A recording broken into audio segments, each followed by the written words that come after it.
Si la brújula siempre apunta al norte, ¿qué pasa si llegamos exactamente al lugar al que señala? Esta de aquí es, de lejos, la ganadora en una encuesta que hice para saber cuál era la mejor pregunta y claro, por eso la voy a dejar para el final.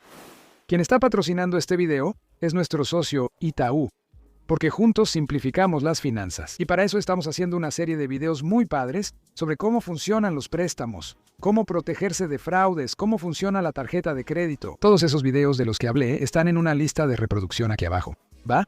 Así que vamos a responder una pregunta sobre el control de gastos. ¿Cómo puedo controlar mis gastos sin cortar todo lo que me gusta? No es que viva en el lujo, pero quiero ahorrar sin renunciar a la comodidad. Para que empecemos a pensar en eso, está bien saber la diferencia entre lujo, comodidad y gasto innecesario. El lujo tiene que ver con el estilo de vida, con la ostentación.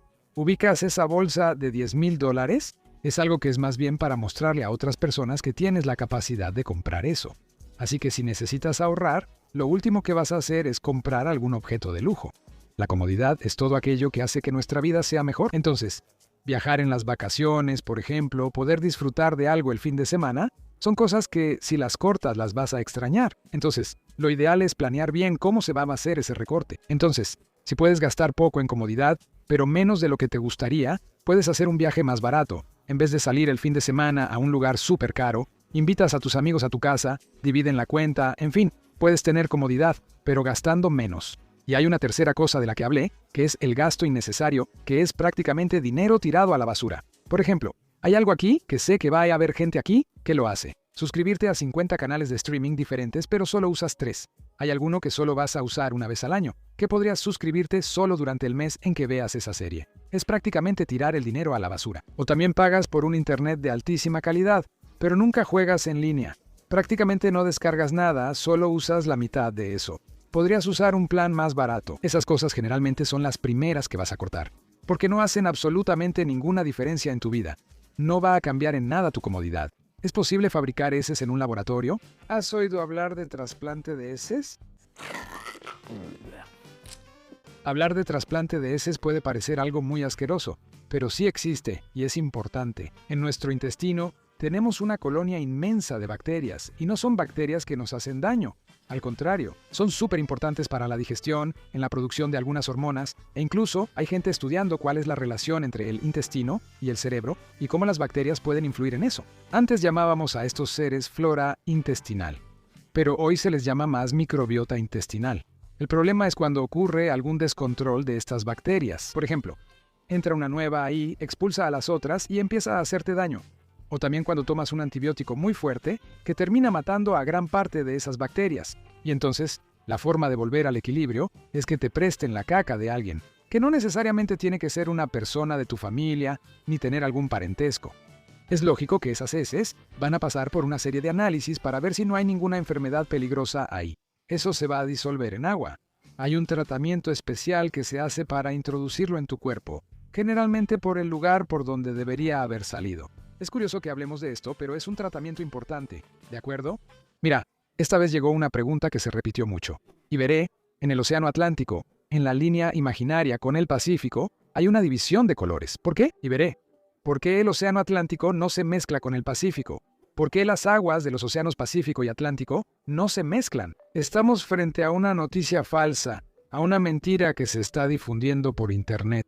Para empezar, acabo de regresar de Ushuaia. Es la ciudad que está en el sur del sur del sur de la puntita de América del Sur, donde el Océano Atlántico se encuentra con el Océano Pacífico. Para empezar, esa división entre los océanos, ¿qué es el Océano Pacífico? ¿Qué es el Atlántico? ¿Qué es el Índico? ¿Qué es el Océano Polar Ártico? Son divisiones que el ser humano inventó. No existe ningún muro ahí, no existe una línea física, no hay nada que esté separando una cosa de la otra. Entonces podríamos decir tranquilamente que todo eso es una sola cosa, es la misma agua. Si empiezas a sacar agua de un océano, todos los demás van a disminuir.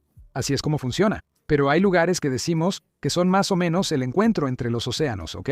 Aquí en el sur de América del Sur sería el encuentro del Océano Pacífico con el Océano Atlántico.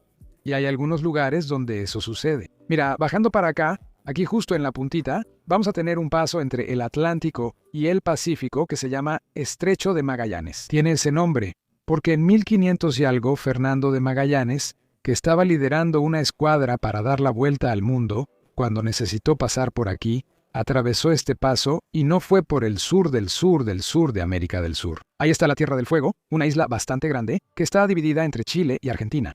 Y al sur de ella hay otro paso que se llama Canal Beagle, ese donde yo estaba allá en Ushuaia. Yo navegué en barco por ese paso. Y más abajo todavía vas a tener el espacio entre la Antártida y Sudamérica que se llama Estrecho de Drake. Y eso es enorme. No es un espacio pequeñito, son más o menos 800 kilómetros, también se llama Pasaje de Drake. Ese lugar es muy difícil de cruzar en barco, ¿ok? Porque el clima allá es terrible, hay mucho viento, muchas olas, tormentas y hace un frío tremendo. Pero ¿sabes en qué no hay diferencia entre el Atlántico y el Pacífico en esa región? Entonces, cuando estás ahí, no vas a ver ninguna línea dividiendo, ninguna línea en el agua. No hay diferencia entre las dos aguas cuando miras. No tiene nada que ver con el encuentro de las aguas allá en Manaos, por ejemplo, donde ves claramente la diferencia entre el río Negro y el río Solimois. Sí existen algunas diferencias entre esos océanos, pero en promedio. Entonces mira, el océano Pacífico es un poco más frío, el océano Atlántico es un poco más salado, por ejemplo. Pero ahí en el encuentro ya se están mezclando mucho, ese encuentro es muy grande. Pero sé que hay mucha gente que está diciendo, espera, que yo vi una foto donde hay una diferencia, hay un agua medio blanca encontrándose con un agua medio azul, y es el encuentro del océano Atlántico con el océano Pacífico. Esa foto que está circulando en internet sí es del encuentro de aguas. Pero es el encuentro del agua de un glaciar, agua dulce, que baja arrastrando sedimentos de la montaña, por eso es bastante blanquecina, por los minerales que lleva, encontrándose con el océano allá en el Golfo de Alaska. Entonces es una foto que fue tomada allá en Alaska, que la gente está diciendo que es el encuentro del océano Atlántico con el océano Pacífico. Wellington Lemes, que es miembro del canal, por cierto, siempre deja una pregunta aquí para los miembros, ya ha preguntado algunas veces. Y veré, si el autobús tiene 2 asientos de cada lado, más el pasillo en medio, ¿cómo es que cabe en el mismo carril que un coche? Fui a investigar aquí y descubrí que existe un tamaño máximo para los vehículos en Brasil, que es de 2 metros con 60 centímetros, ¿verdad? Existe el Consejo Nacional de Tránsito, que dice que un coche solo puede circular en la calle si tiene como máximo 2 metros con 60 centímetros. Si tiene más que eso, necesita una autorización especial. Eso quiere decir que nuestras carreteras tienen que estar preparadas para vehículos de 2 metros con 60 centímetros de ancho, que es muy ancho, ¿ok? Los autobuses tal vez no lleguen a todo eso, pero los autos particulares ni siquiera se acercan a eso. Solo para que se den una idea, el auto más vendido en Brasil es el Fiat Strada, ¿ok? Tiene 1 metro con 66 centímetros de ancho, eso quiere decir, entonces, que cuando piensas en construir una carretera, tiene que ser diseñada para autos de 2 metros con 60 centímetros de ancho, y cuando pasa un auto particular, casi puedes pasar con 2. Incluso, las carreteras más modernas de Brasil tienen mucho más que eso de ancho, ¿ok? Son 3 metros con 50 centímetros más o menos cada carril. Y veré, ¿por qué el teclado de la calculadora es diferente al teclado del teléfono? Para serles sincero, ya ni sé dónde está el teléfono en mi celular porque ya no lo uso. Yo solo llamo por WhatsApp cuando llamo, porque ya ni me gusta mucho hablar, es mucho más fácil escribir y mandar audio. Vamos a ver aquí. Es verdad, mira, en el teléfono empieza con 1, 2, 3, 4, 5, 7, 8, 9, 4, 5, 6, 1, 2, 3, pero no tiene ningún sentido, ¿verdad? Para empezar, el teléfono con botones es más nuevo que la calculadora, ¿ok? La calculadora ya existía antes, y hay 3 teorías diferentes para ese cambio. La primera dice que cuando esos teléfonos con botones llegaron, más o menos en la década de los 50, las calculadoras ya existían desde hacía bastante tiempo, y que quienes trabajaban con calculadoras tecleaban muy rápido, ya estaban muy acostumbrados.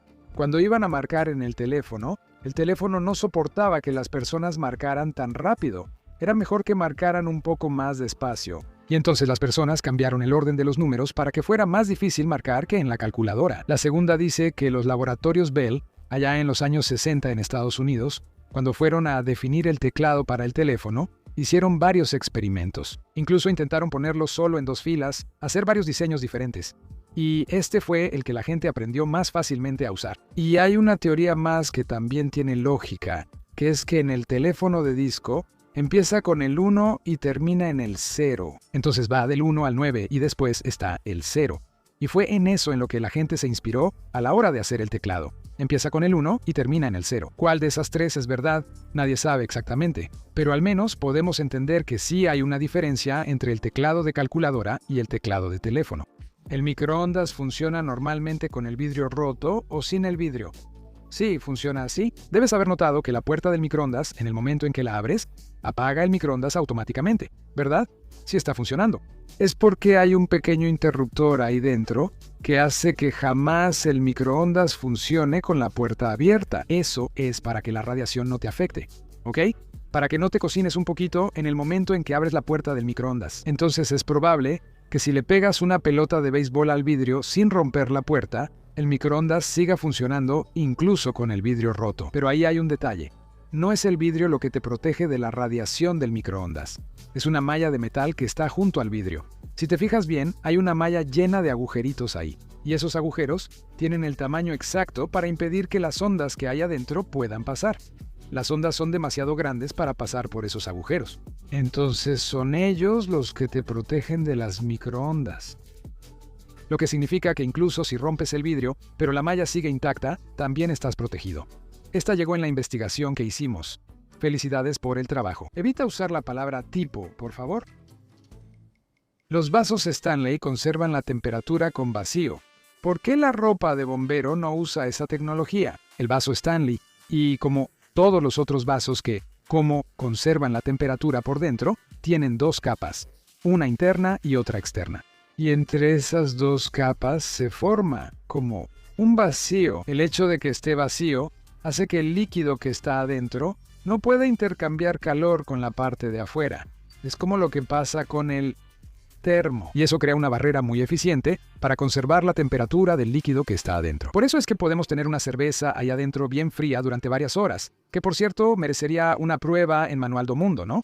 Pero ¿por qué el bombero no usa eso entonces? Porque el vaso es extremadamente rígido, es duro. Y entonces, si fueras a usar una armadura en la que tienes vacío entre tu piel y la parte externa, necesitarías algo como un vaso Stanley extremadamente rígido con una capa interna. Te volverías como un caballero medieval. Y si se fijan en la ropa del bombero, es súper pesada, no es lo más cómodo del mundo para usar, pero te da bastante movilidad. Una vez nos la pusimos, una vez Mari se la puso cuando fuimos al cuerpo de bomberos, luego hubo otro video en el que hice una prueba con tela antillamas y yo también me la puse. Es decir, da mucho calor, pero puedes correr con ella, por ejemplo, cosa que no podrías hacer tan fácilmente con una armadura hecha de vaso Stanley. Ahora, respondiendo a la pregunta anterior, no sé si realmente uso tanto la palabra tipo. Ahora la usé para bromear, pero es una muleta lingüística. ¿Qué significa eso? Cuando no tienes mucho que decir, cuando estás pensando en medio de la frase, pones tipo. Entonces, hoy fui tipo a mi casa y tipo, encontré algo y tipo, todos esos usos de tipo son inútiles. Pero si digo que el vaso Stanley es como una botella térmica, esa palabra sí tiene valor ahí. Estoy diciendo que es parecido a una botella térmica, semejante a una botella térmica, que se parece a una botella térmica, o que de alguna manera funciona de forma parecida a la botella térmica. O sea, tipo solo debería molestar cuando se usa como muletilla. Cuando lo usamos con una función, disculpa, pero yo voy a seguir diciendo tipo. ¿Por qué la luz del sol en una lupa genera láser y fuego? ¿Aumenta la temperatura? ¿Por qué? La lupa no genera láser, ¿ok? En el láser tienes un tipo de luz en la que los rayos viajan en línea recta. Por eso puedes apuntar tan lejos, porque no se dispersan, no se abren. Con la lupa pasa más o menos lo contrario. La luz del sol viene casi en línea recta. Cuando llega a la lupa, esos rayos se concentran. Puedes hacer que vayan a un solo punto. Y por eso quema. Estás poniendo mucha energía, mucha luz en un solo punto. Es algo muy parecido a lo que pasa con un cuchillo, por ejemplo. Para cortar algo, pones presión sobre el objeto. El cuchillo concentra la presión en una sola línea ahí abajo. Es mucha presión concentrada en un solo lugar y por eso puedes cortar. Y veré, si el dinero es de papel, ¿por qué el gobierno no imprime más dinero para la población? Sería una solución muy simple, y no voy a decir que no hay gobierno que lo haga, no. Hay bastantes gobiernos que lo hacen, pero causa un gran problema, que es la inflación. Imagina que vives en un planeta donde solo hay dos objetos que puedes comprar, ¿ok? Estos dos celulares, eso es todo lo que puedes comprar en ese planeta. Entonces solo hay estos dos celulares y todo el dinero que circula en ese planeta son 20 reales. ¿Cuánto crees que va a costar cada celular? Es obvio, cada celular va a costar solo 10 reales. No hay manera de que funcione de otra forma, ¿verdad? Porque si subes el precio del celular no hay dinero para pagar. Si bajas el precio del celular, ya no hay más celulares para comprar. Entonces todo encaja. 10 reales cada celular. Ahora, ¿y si imprimo otros 20 reales? ¿Qué va a pasar? El precio del celular se va a duplicar. va a volverse más caro, porque hay más dinero circulando ahí, pero no fabricaste más celulares. El celular que costaba 10 reales va a pasar a costar 20 reales en una inflación del 100%. Eso también va a pasar en los países, si sigues imprimiendo dinero sin control, si la economía no está creciendo. Entonces, tenemos que tener mucho cuidado con la impresión de dinero para que eso no cause una inflación. ¿Por qué tenemos que salir serios en la foto de los documentos? No existe ninguna ley que diga eso, pero probablemente ya lo escuchaste alguna vez en tu vida. Tal vez incluso de la persona que estaba recibiendo tu foto para el documento, porque tiene sentido. Al final de cuentas, ¿para qué sirve una foto en el documento? Sirve para que la persona tome tu documento, te mire la cara y vea si coincide tu cara con la foto del documento. Ahora, si te tomas una foto sonriendo, ¿cuál es la probabilidad de que estés sonriendo en el momento en que llegues, no sé, a una frontera o estés en un banco o algo así? La persona ve tu documento y ahí estás. Lo ideal es tener el rostro relajado, con la cara quieta, en su posición natural, sin ninguna expresión, sin hacer ningún tipo de mueca, porque eso va a facilitar tu identificación. Esta pregunta está muy buena. Yo ya tuve esa duda y la respuesta está interesante. Si yo estuviera en gravedad cero, ¿podría hacer press de banca con 1 tonelada? ¿Levantar el peso con un dedo? El press de banca, para quien no hace musculación, es ese ejercicio en el que te acuestas en un banco. Pones la barra aquí y vas levantando la barra. Es uno de los ejercicios en los que podemos levantar más peso, pero no llega ni cerca de 1 tonelada. No sé, si yo hago press de banca, creo que logro, no sé, unos 40, 45 kilos como máximo. Va a haber muchos mamados diciendo que yo levanto poco, pero vamos al pizarrón.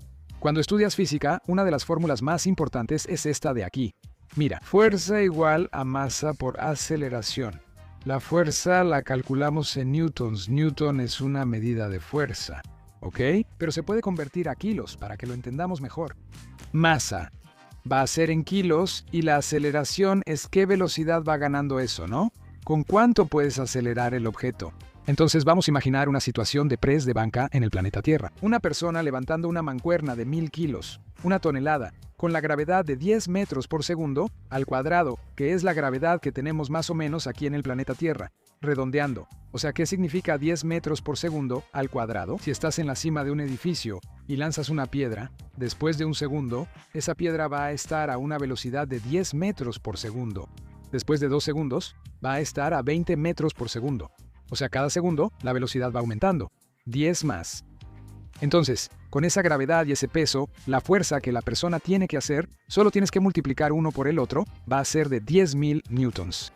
¿Y qué significa 10.000 newtons? Para que sepamos a qué equivale en peso, sería el equivalente a 1000 kilos. O sea, para levantar 1000 kilos tienes que hacer una fuerza equivalente a 1000 kilos. Es medio obvio, ¿no? Pero, ¿y ahora? Si estás dentro de una nave espacial donde no existe la sensación de gravedad, ¿cómo resolvemos eso? No hay esa aceleración aquí. Esa aceleración va a ser determinada por tu fuerza. Entonces, para empezar, tendrías que estar apoyado en algún lugar, ¿no? Con algo fijo detrás de ti. Porque si estás flotando y empujas algo de 1 tonelada, tú eres el que va a ser empujado hacia atrás. El objeto casi no se va a mover. Quien se va a mover eres tú. Pero si estás con la espalda contra la pared de la nave, que es una nave súper pesada, empujando un objeto de 1 tonelada, ahí sí. Si haces una fuerza de 500 newtons, que equivale a más o menos 50 kilos, la masa aquí es de 1000, y la aceleración va a ser de medio metro por segundo al cuadrado. Entonces, tomas un peso de 1 tonelada, haces una fuerza de 50 kilos, sí puedes mover eso, porque ahora ya no hay gravedad que te esté estorbando. Lo que va a pasar es que ese objeto se va a mover muy despacio. No puedes darle una superaceleración. Cuanto más pesado sea, más difícil va a ser acelerarlo. O cuanto menos fuerza le pongas, menos se va a mover. Pero sí se va a mover. ¿Por qué nuestra base alimenticia es el arroz? Si fuimos colonizados por europeos que comen papa, hay algo muy interesante en toda esta historia, ¿sabes? Me puse a investigar por qué comemos arroz. Y entonces descubrí que es complicado tener esa respuesta. Porque los indígenas aquí en Brasil ya cultivaban algunos tipos de arroz. Sí, en África también ya se cultivaban algunos tipos de arroz. Entonces, sí, las poblaciones que se juntaron para formar Brasil ya consumían arroz. Y no solo ellas, sino prácticamente todo el mundo. Solo para que se den una idea, según Embrapa aquí, el arroz es alimento básico en la dieta de 2.7 mil millones de personas, más o menos un tercio del mundo entero. Ahora, con la papa pasa algo interesante. Cuando los europeos llegaron aquí, ellos no comían papa. ¿Saben por qué? Porque la papa es de América. La papa es de los Andes. Entonces ellos descubrieron la papa cuando llegaron aquí. Y fuimos nosotros, no sé si puedo decir nosotros, porque sí era más en Perú y así, no sé. Probablemente en Brasil no había papa. Pero fue aquí nosotros, la población de América, quienes enseñamos a los europeos a comer papa. No solo la papa, sino también el vegetal más consumido en todo el mundo, que es el maíz que surgió en América del Norte. Y también es de América la planta que da origen a uno de los dulces más consumidos en el mundo, que es el chocolate. Sí, el cacao también es de América. Y entonces me pongo a imaginar cómo debía ser la gastronomía europea. Seguramente era algo triste antes del descubrimiento de nuestro continente. Y veré, respóndeme. Soy muy fan tuyo, gracias.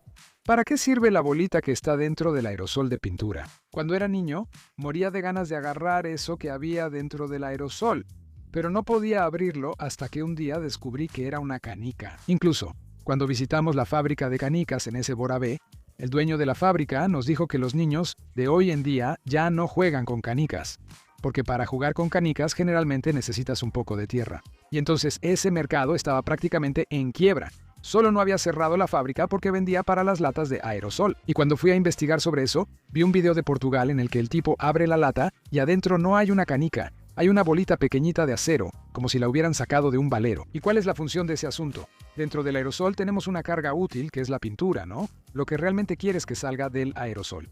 Pero también necesitas algún gas para sacar eso, ¿no? Para forzar que salga a lo que llamamos propelente. Generalmente va a ser un gas inflamable, propano o butano. Son los mismos gases que usamos en la estufa, solo que dentro de la latita están a tanta presión que terminan en estado líquido. Entonces vas a tener una mezcla ahí de pintura con propano y butano. Bueno, no exactamente una mezcla, porque si dejas esa lata reposar, esas dos cosas pueden separarse. Y entonces, cuando aprietes la latita, no va a estar tan chido. La pintura que sale no va a quedar uniforme. Por eso es importante que agites la latita antes. Y la bolita va a ayudar mucho a que esas cosas se mezclen. ¿Cuál es la diferencia entre el agua con gas y el agua oxigenada?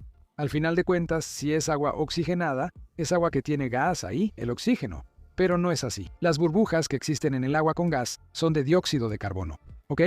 De hecho, ya hicimos aquí en Manual do Mundo un experimento de cómo hacer agua con gas en casa. Luego enfrías mucho el agua y la agitas junto con el dióxido de carbono. Se va a disolver en el agua. Las moléculas de CO2 se van a mezclar con el agua ahí y el gas ya no es visible. En el momento en que abres la botella, empiezas a ver esas burbujas apareciendo porque el dióxido de carbono comienza a concentrarse y formar burbujas. El agua oxigenada es muy diferente de eso. No es un agua que tiene oxígeno disuelto. Es un agua que tiene una molécula diferente que tal vez ni siquiera deberíamos llamar agua. El agua es H2O. El agua oxigenada es H2O2. O sea, es un agua con un átomo de oxígeno extra que puede liberarse todo de una vez si le ponemos una sal llamada yoduro de potasio. Y así creamos nuestra queridísima pasta de dientes de elefante. Y veré, ¿van a lanzar algún otro libro de la colección El Gran Libro? Si es así, ¿cuáles? ¿Te diste cuenta de que ahora tenemos unos libros aquí al fondo? Tenemos 4 grandes libros. Entonces el primero fue el de ciencias, después el de historia, el de matemáticas y a finales del año pasado lanzamos el de química. Y sí, ahora estamos revisando el gran libro de biología. Esos libros son sensacionales, están muy bien ilustrados, es muy divertido aprender con ellos. Si nunca has abierto ninguno, te sugiero que empieces con el gran libro de ciencias o con el de historia, que son los más fáciles. El gran libro de química, por ejemplo, tiene bastante contenido de preparatoria, pero he visto a varios niños de 9, 10 años aprovechándolo muchísimo, ¿ok? ¿Cuánto tiempo tardaba en llegar a Brasil desde Portugal en las grandes navegaciones? Esas grandes navegaciones ocurrieron a finales de los años 1400, principios de 1500, cuando Portugal y España se lanzaron al mar y prácticamente mapearon todo el mundo. Fue en esa época cuando Portugal logró dar la vuelta a África y llegar hasta las Indias. Fue en esa época en que se descubrió América, que se descubrió Brasil, y poco después lograron dar la vuelta al mundo en el viaje de Fernando de Magallanes, del que ya hablé hace un momento. Pero el primer viaje oficial a Brasil, porque puede que hayan habido algunos otros viajes antes, pero no exactamente para tomar posesión de Brasil y decir que era de Portugal, ¿sí? Eso ocurrió en 1500. Entonces Pedro Álvares Cabral salió de Lisboa el 9 de marzo y llegó a Porto Seguro, aquí en Bahía. El 22 de abril le tomó 44 días. ¿Por qué los hospitales y farmacias que operan las 24 horas tienen puertas y nunca cierran? Hay muchas razones para tener puerta, mira. La primera cuestión es inmobiliaria, algo arquitectónica, ¿ok? Porque generalmente esos edificios no son de la farmacia. La farmacia no es dueña del edificio, renta el edificio. Eso quiere decir que ese inmueble puede servir para otras cosas. De repente, si cierra la farmacia, se renta para una zapatería y entonces va a necesitar la puerta. Entonces no tiene ningún sentido construir un inmueble que no tenga puerta, incluso porque durante la construcción necesitas la puerta para que la gente no entre y robe todo. Entonces también hay una cuestión de negocios. Hoy abre las 24 horas, pero mañana puede dejar de hacerlo y entonces vas a tener que instalar una puerta. Pero todavía existen los eventos extremos, que son cosas que suceden muy de vez en cuando, pero pueden pasar. Por ejemplo, si hay un saqueo en la calle, eso pasó en Cracolandia. Aquí en São Paulo, hace poco tiempo, un montón de gente entró a la farmacia y se llevó todo. Eso se podría haber evitado si hubieran logrado cerrar la puerta antes. Y ahora también han estado ocurriendo varios eventos climáticos extremos. Por ejemplo, tormentas, vendavales, inundaciones y cortes de energía por mucho tiempo. Quiero decir, el corte de energía es una consecuencia de esas otras cosas. ¿Entendiste, verdad? Pero en todos esos casos, vas a tener que cerrar la puerta del negocio, incluso si es un negocio de 24 horas. Porque no va a haber condiciones para funcionar cuando eso pasa. Y todavía hay otra cosa más. Son poquísimos lugares los que realmente están abiertos las 24 horas de verdad. La mayoría de ellos sí funciona durante el periodo de 24 horas. Pero si intentas comprar algo el 25 de diciembre o el 1 de enero, te garantizo que vas a encontrar la mayoría de esos lugares cerrados. Hola Iberé, me llamo Alice. Hola Alice. Y quería saber, ¿hasta qué altura sube un globo de helio? Ese es el tipo de pregunta que parece sencilla, ¿verdad? Pero no es nada sencillo. Lo primero, un globo nunca va a subir para siempre, porque el globo de helio flota de la misma manera que algo flota sobre el agua, ¿ok? Tiene menos densidad que el aire, así que va subiendo mientras el aire sea más denso que él. Pero la atmósfera se va volviendo cada vez más enrarecida, va habiendo cada vez menos aire. Entonces va a llegar un punto allá arriba en que ese globo va a dejar de subir, porque la densidad que está alrededor de él es igual a la que está dentro del globo, y se va a quedar quieto ahí, sin subir ni bajar. Pero en la práctica, eso nunca pasa.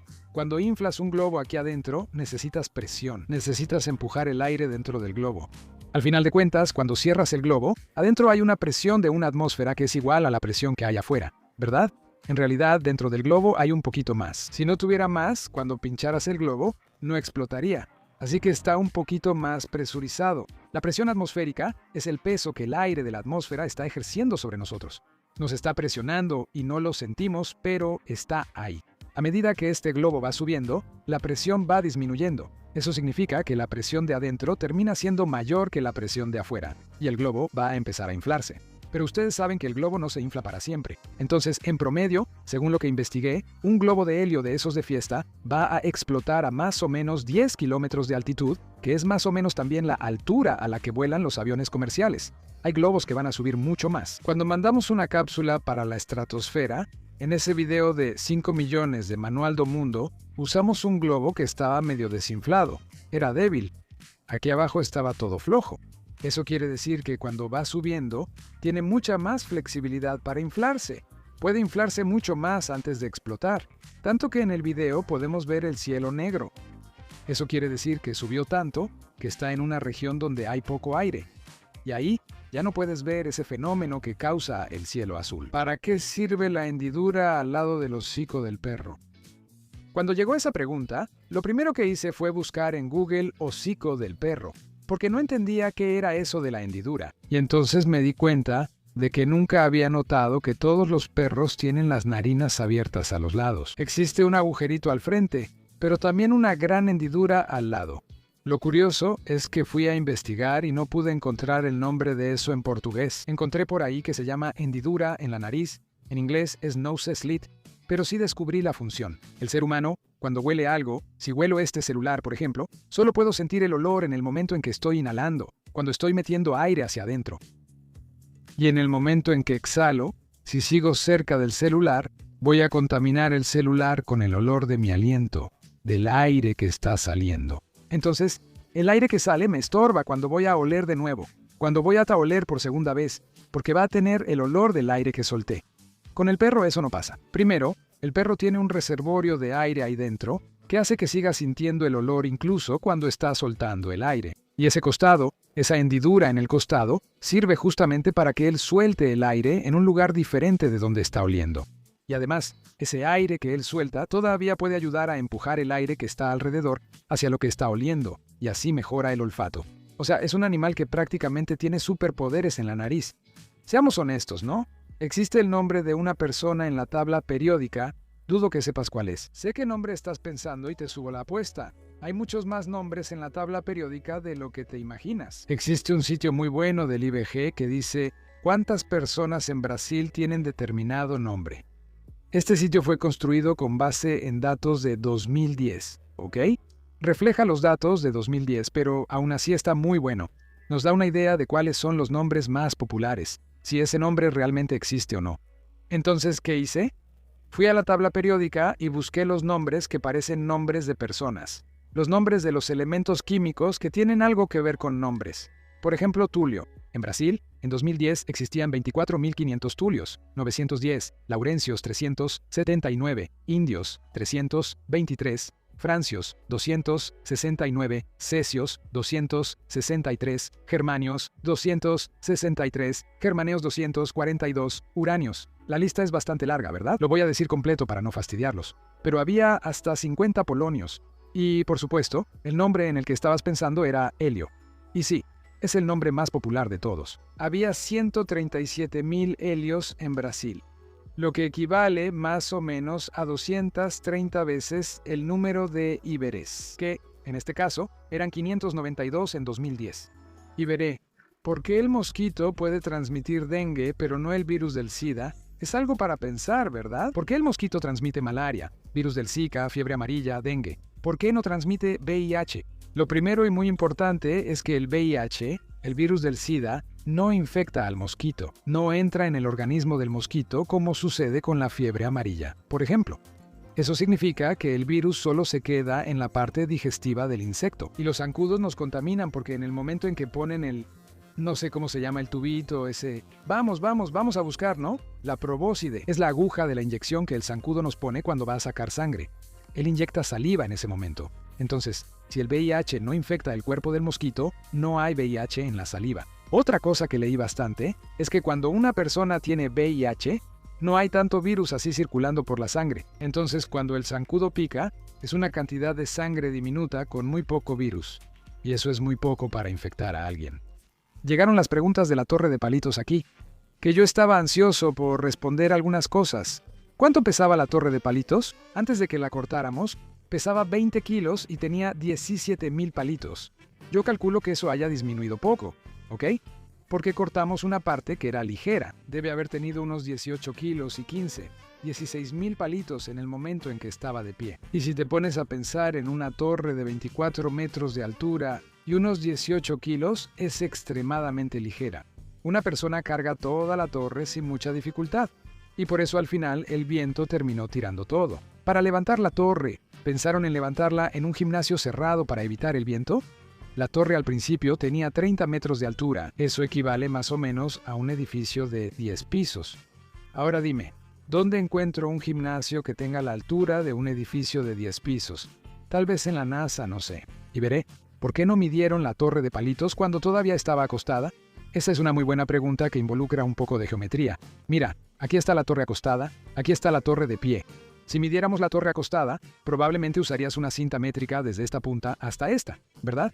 Porque es la forma más fácil, es la manera más cercana al suelo y todo eso. Pero esa no es la altura de la torre. Si la ves de pie, te das cuenta de que la altura es esto de aquí, mira. Pasa por en medio de la torre, no por el lateral. Eso quiere decir que, si mides el lateral, vas a tener una medida un poco más larga, un poco mayor que si mides la altura de verdad. Entonces, con la torre acostada, tendrías que pasar la cinta por dentro de ella hasta llegar al punto en que, teóricamente, esa torre toca el suelo. Pero ese lugar está en el aire, no existe, porque la torre tiene patas. Entonces es hueca por dentro. Tendrías que encontrar un punto imaginario hasta donde estirar esa cinta. En la práctica es casi imposible, porque la torre no es completamente hueca. En la punta, por ejemplo, solo había un palito ahí. No habría manera de meter una cinta para que pase exactamente por el centro de ella. Pero veré, en esa torre acostada ahí, con un poco de geometría, se podría calcular la altura así, sin tener que pasar la cinta por el medio. Hasta se podría, pero ahí entra otra cuestión. La torre es flexible. Eso quiere decir que, en el momento en que está de pie, Sus patas, por ejemplo, podrían abrirse un poco o los palitos podrían acomodarse de alguna manera que haga que sea más pequeña de pie que cuando está acostada. Entonces, para asegurarnos de que no estamos haciendo trampa en el juego, de que no estamos siendo favorecidos por una forma diferente de medir, lo correcto es medir la torre de pie. Romper un récord mundial no es nada fácil, la verdad. Un comentario que llegó aquí por correo electrónico. Para levantar la torre, ustedes sufrieron con las roturas de la torre por falta de atención. Bastaba amarrar la torre a un soporte más firme, con una varilla gigante de hierro, del mismo largo que la torre. Y entonces ustedes izarían el conjunto de la varilla de hierro, más el soporte de la torre. Y cuando estuviera de pie, quitabas la varilla de apoyo y lo que quedaría sería la torre de pie. A menos que esa acción esté prohibida en las reglas de Guinness, ustedes sufrieron bastante sin necesidad. No, esa acción no estaba prohibida y lo pensamos mucho. Vamos, lo primero que debes haber notado es que cuando algo es muy largo, se vuelve extremadamente flexible. Entonces, si tomáramos una varilla de construcción, no importa qué tan gruesa fuera, y la estiráramos por 30 metros, se volvería tan blanda como un espagueti cocido. Entonces, no podría ser simplemente una varilla de hierro, tendría que ser una torre de hierro. Pero tenía que ser una torre del mismo largo que teníamos, o sea, 30 metros, una torre de hierro de 30 metros de altura. Ahora, imagina el precio de eso. ¿Cómo lo íbamos a cargar? El peligro que representaba poner algo así de pie y que se le cayera a alguien. Todas las dificultades, toda la logística, ¿no? Mucho más pesado para levantar, más difícil de sostener. Allá arriba, las personas sosteniendo con los puntales ahí, si se suelta, le cae en la cabeza a otro. En fin, iba a salir mucho más caro y mucho más difícil de hacer. Tardaríamos, no sé, el triple de tiempo si fuéramos a construir esta torre aquí. Y tampoco se podría hacer de otro material, porque una torre de madera de 30 metros de altura tal vez sería aún más pesada que la torre de hierro, porque necesitaría más material y aunque tuviéramos la tecnología, no sabemos cómo hacerlo. Desafortunadamente, resumiendo, no fue por falta de atención, pero pensamos que no era una opción tan buena. Pero vamos a la pregunta clave, a la pregunta de oro que ganó por mucho en nuestra encuesta. ¿Qué pasa si vamos hasta el Polo Norte con una brújula? ¿Qué sería de este segmento sin este globo, Antes que nada, existe una diferencia entre los polos geográficos y los polos magnéticos. El polo geográfico es este punto aquí, ¿ok? Donde está el eje de este globo que está girando. Es donde estaría el eje imaginario del planeta Tierra en el momento en que gira. Solo que la brújula no apunta exactamente hacia ahí. Nuestro planeta funciona como si fuera un imán gigante. Por eso usamos la brújula, pero los polos de ese imán, las puntas de ese imán, están un poco desplazadas en relación con los polos geográficos, ¿ok? Están un poco fuera, y peor que eso, se mueven a lo largo del tiempo e incluso llegan a invertirse. Pero no ha habido ninguna inversión reciente, ¿ok? Todas esas navegaciones de las que hablamos en este video se hicieron con el Polo Norte más o menos donde está ahora. Y para que sepamos qué pasa con la brújula, es importante echar un vistazo al campo magnético del planeta Tierra. Seguramente ya has visto ese dibujo, ¿verdad? Un imán con unas líneas alrededor. Esas líneas muestran cómo otro imán se alinearía si se acercara a él. Entonces, si el imán llega aquí, se va a alinear de esta manera. Si el imán llega aquí arriba, se va a alinear así. Si el imán llega aquí cerca, se va a alinear así. Una brújula no es más que un pequeño imán, ¿verdad? Entonces, este de aquí es el planeta Tierra, y las líneas del campo magnético son más o menos así en realidad. Por eso, si pones una brújula aquí, en la región del Ecuador, va a apuntar hacia el norte y hacia el sur. Va a quedar alineada entre el norte y el sur. Pero ¿qué pasa si pones la brújula aquí arriba? Así es, si ponemos la brújula muy cerca de donde esas líneas se encuentran, va a apuntar hacia el suelo. Va a querer ir hacia abajo. Pero una aguja de brújula no puede apuntar hacia el suelo. Se va a volver medio loca. Vi un video de un tipo que mostró una brújula funcionando en la Antártida y en la práctica no funcionaba. Cada vez que movía la brújula, la aguja terminaba yendo a un lugar diferente. O sea, si estás muy cerca de los polos, no puedes navegar usando una brújula. Lo cual al principio no hacía mucha diferencia porque la gente no podía navegar hasta los polos. Queridos, muchas gracias de corazón por mandar tantas preguntas así. Aprendo muchísimo al elaborar estas respuestas aquí, ¿vale? Y algo importante, hay muchas preguntas que llegan que ya he respondido, porque ya debe haber como 50 y veré, responde en el canal. Para resolver ese problema, estamos cortando todas las preguntas y poniendo una por una en videos separados en el canal de recortes, ¿vale? Entonces, si quieres echarle un vistazo ahí, puedes encontrar varias preguntas por el título y ahí solo se responde esa pregunta en el video, ¿va? Échale un ojo, el enlace está ahí.